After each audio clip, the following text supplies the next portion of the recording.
This ought to be interesting.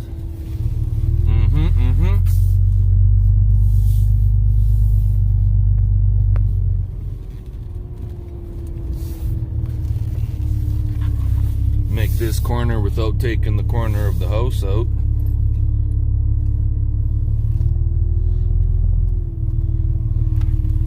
And then we have to back down that way to the barn. You gotta back all the way down. Okay.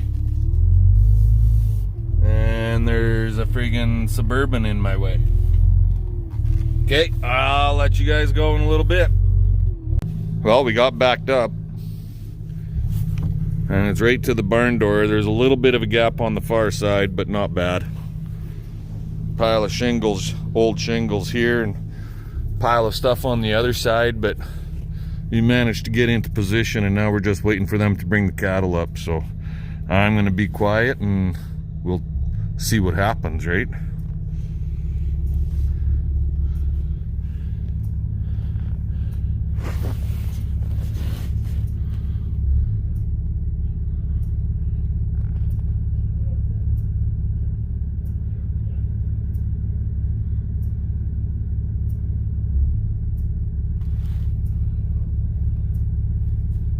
I don't know how long this is gonna take, guys.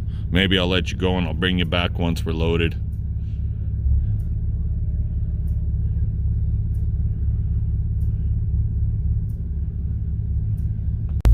Alrighty, guys, well, we got them loaded,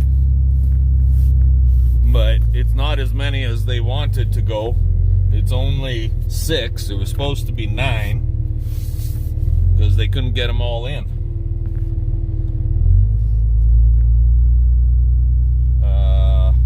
Trying not to take his house out around that freaking corner again. But yeah, it was supposed to be 9, but there's 2 steer calves they couldn't get in, and 1 heifer that he couldn't get in that he wanted to ship. So he sent 6. Oakley dokley. That's all he wants shipped. The other ones, well, I don't know what he's gonna do with them. Butcher material, maybe. So the old timer, he needs some, if he's gonna keep cows, in my estimation, he needs a little bit better facility for working with the cattle, even if it's outside. It doesn't have to be inside the barn, but outside would be fine. But that's just my estimation. Anywho, I'll let you guys go.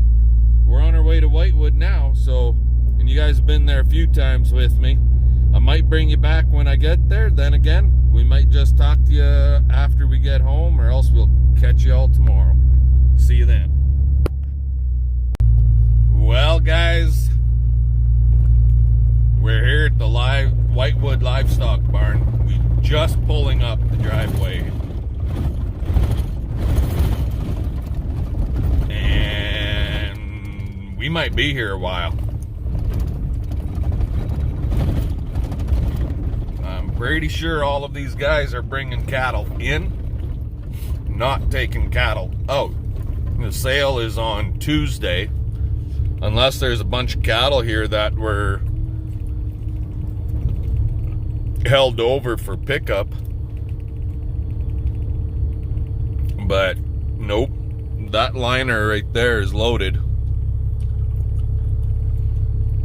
And the one backed up to the door over there, I'm not sure if he's loaded or not, but this one right here is loaded.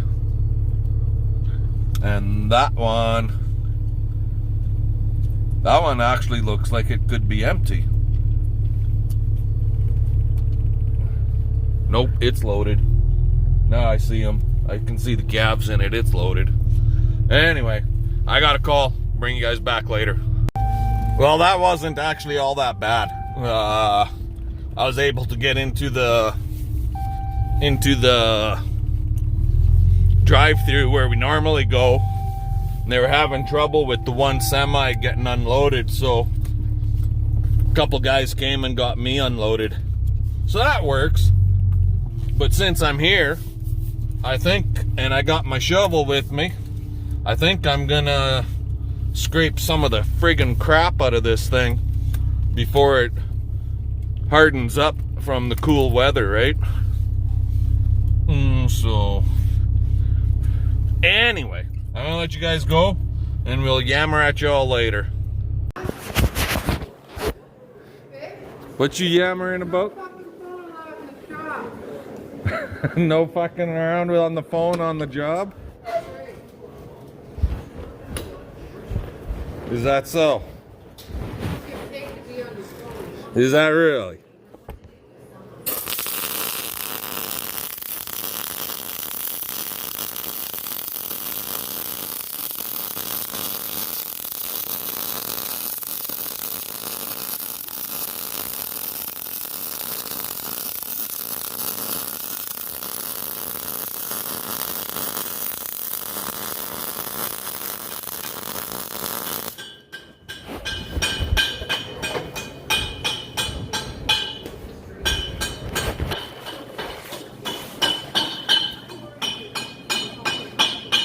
Hot.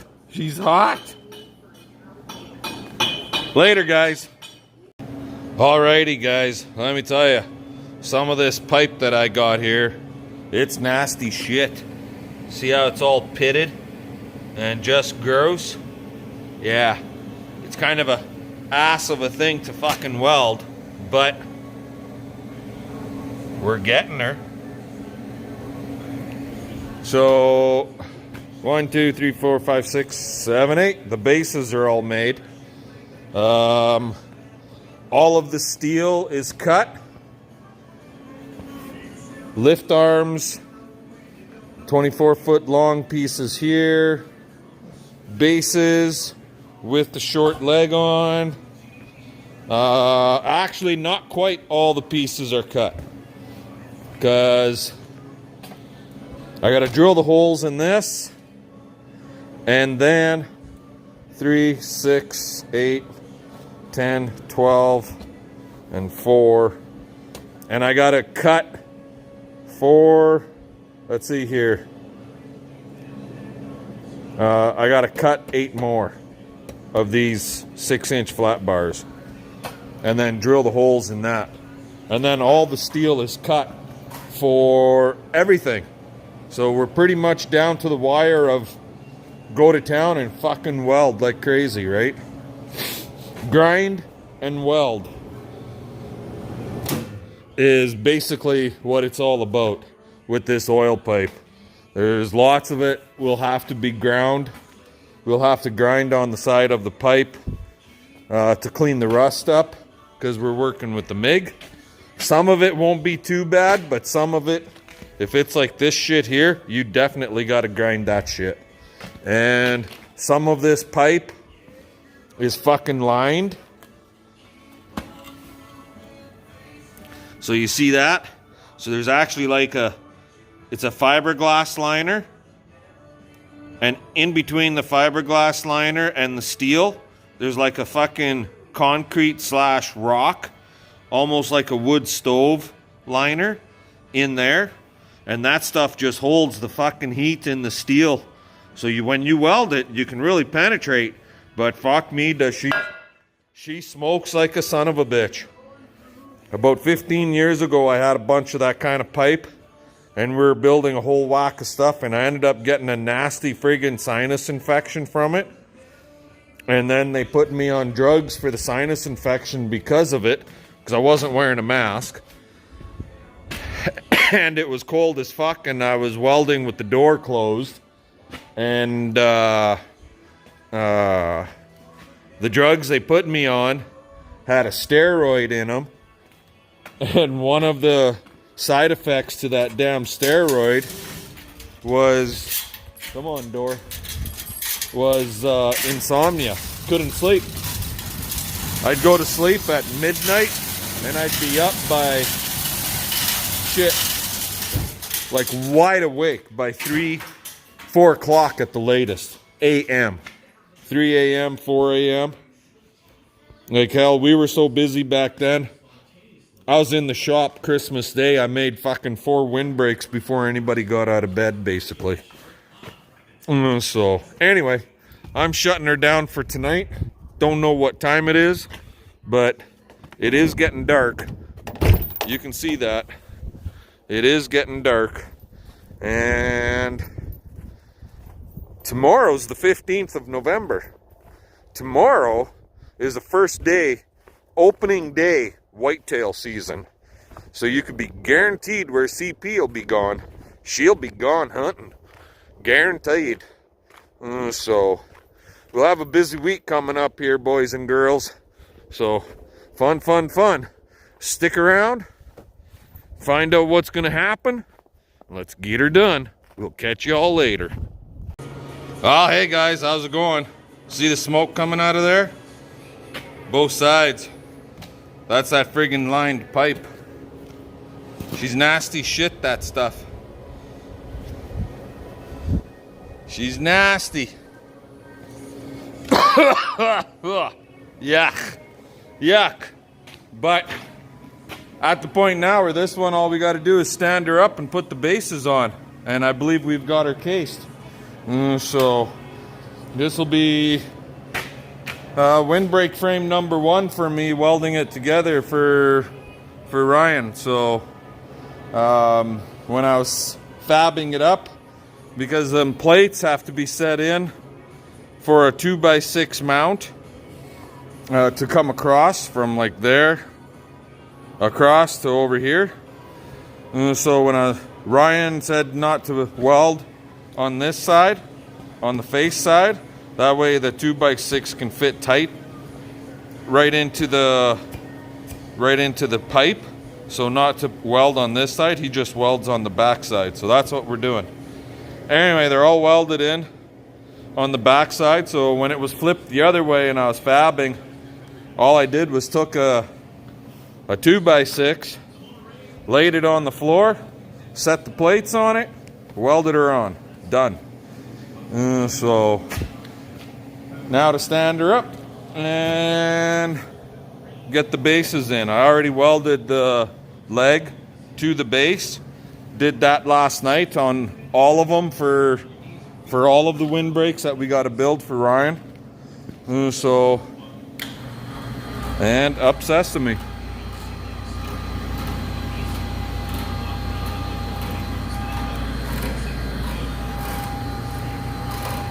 Anywho, that's what we're doing here this afternoon. This morning, it's opening day of whitetail season, so CP was gone, and her little white self-moving snowballs, she's got a few of them ready to rock and roll. So she had a buyer coming for one of them, so I had to hang around the house because the buyer says, oh, we'll be there in about an hour and a half. So I went out and I did a little bit of stuff at the barn, and then I went back to the house. Well, as it turned out, they didn't get here until friggin' near noon, so I pretty much sat around, watched YouTube, and drank coffee all morning. I didn't do much. So yeah. And it's foggy. It's really foggy here this morning. Today, this afternoon, all day. We had a light skiff of snow last night. It's warm. It's wanting to melt a little bit. But it's friggin' foggy as hell. So, anyway. Let's get these bases on and I'll bring you guys back later. Alrighty, guys. Well, as far as this one goes, I got her done. So...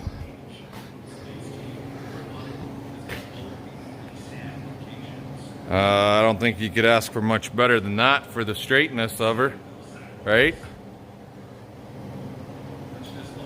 So we just got to pull it the hell out.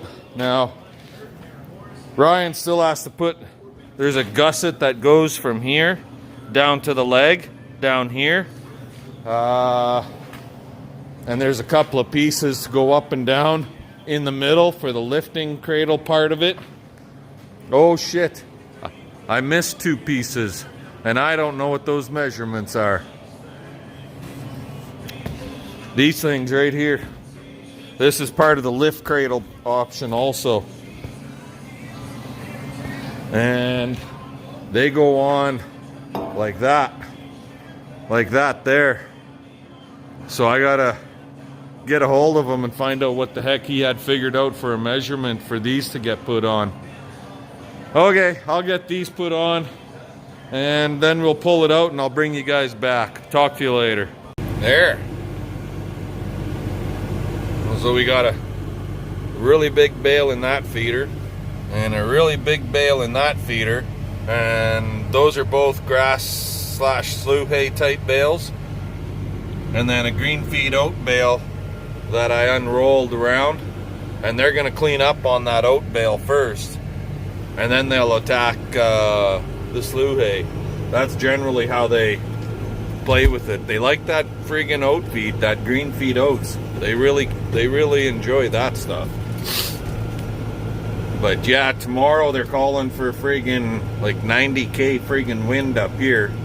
So this way, those two big bales and that green feed bale, they generally eat about a bale and a half a day. So this way they're fed up and I don't have to worry about it tomorrow.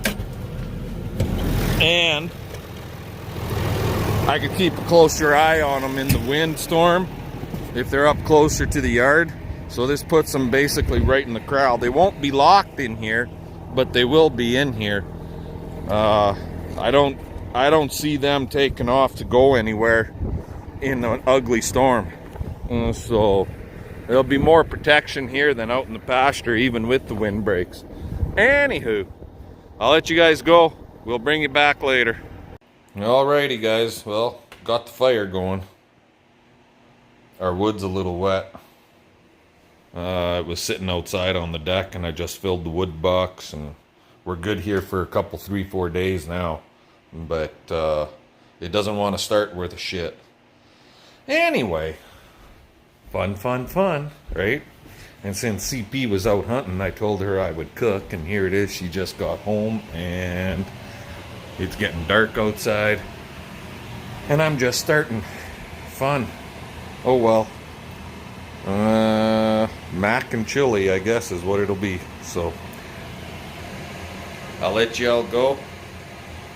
Comment, subscribe. Fun. Let's get her done. We'll catch y'all later.